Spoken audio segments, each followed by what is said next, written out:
오늘 2차 변론 기일이 열립니다. 2시부터 열리게 돼 있는데 지금 시작이 됐는지 저희가 모르겠습니다만 이제 오늘부터 왜 그러냐면 1차 변론 기일에는 윤석열 대통령 당사자인데 출석을 하지 않았기 때문에 시작하고 4분 만에 끝이 났죠. 그렇기 때문에 이제 오늘 2차 변론 기일이 사실상 탄핵 심판의 본 게임이 본격적으로 이루어지는 것이다. 이렇게 봐야 할 겁니다.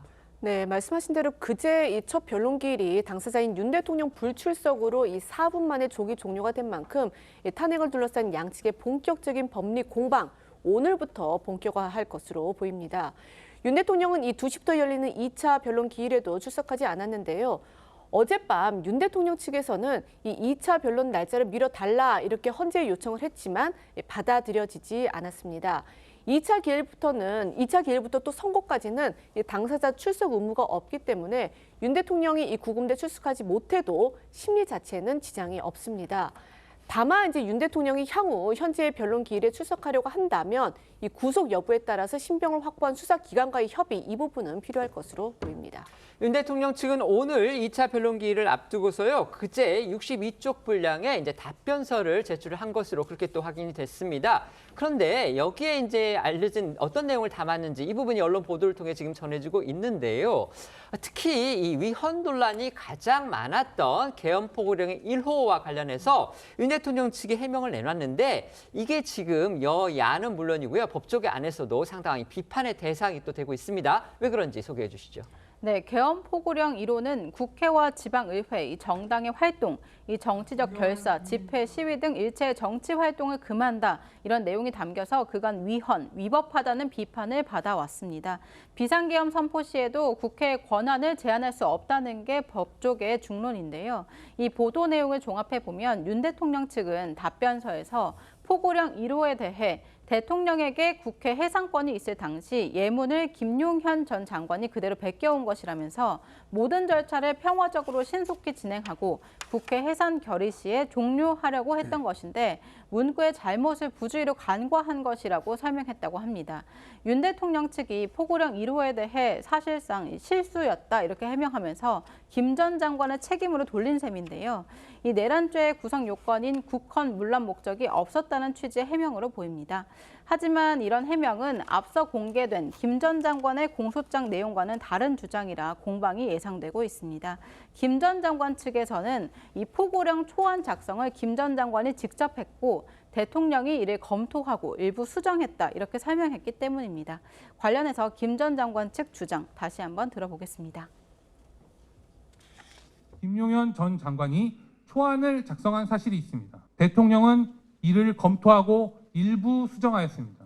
국민들에 대한 통행 금지 또는 통행 제한을 가하는 것을 내용으로 하는데 대통령이 국회의 경종을 울리고자 함이라는 본래의 목적대로 국민 생활의 불편, 경제 활동 등을 고려하여 이를 삭제 지시하였습니다.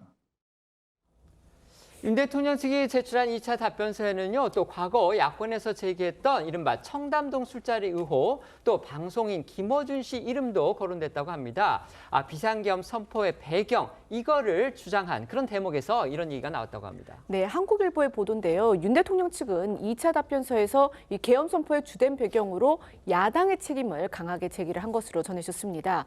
구체적으로는요, 야당과 언론 노조가 장악한 언론사들의 가짜뉴스 양산 이걸 이유로 꼽았다는데 청담동 술자리 의혹 등을 예로 들면서 민주당은 대통령에게 어떻게든 죄를 뒤집어 씌우기 위해서 끊임없이 가짜뉴스를 뿌렸고 관계자들을 겁박해 허위 진술을 유도하고 있다라고 주장을 했습니다.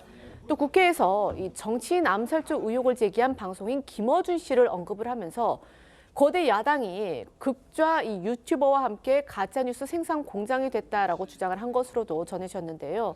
그러면서 이 계엄의 실체와 의도를 무시한 채 거대 야당과 이 좌편향된 언론의 선동 속에 제대로 된 증거 조사와 법리 검토도 없이 대통령이 탄핵 소추됐다 그 부당함을 강변을 했다고 합니다.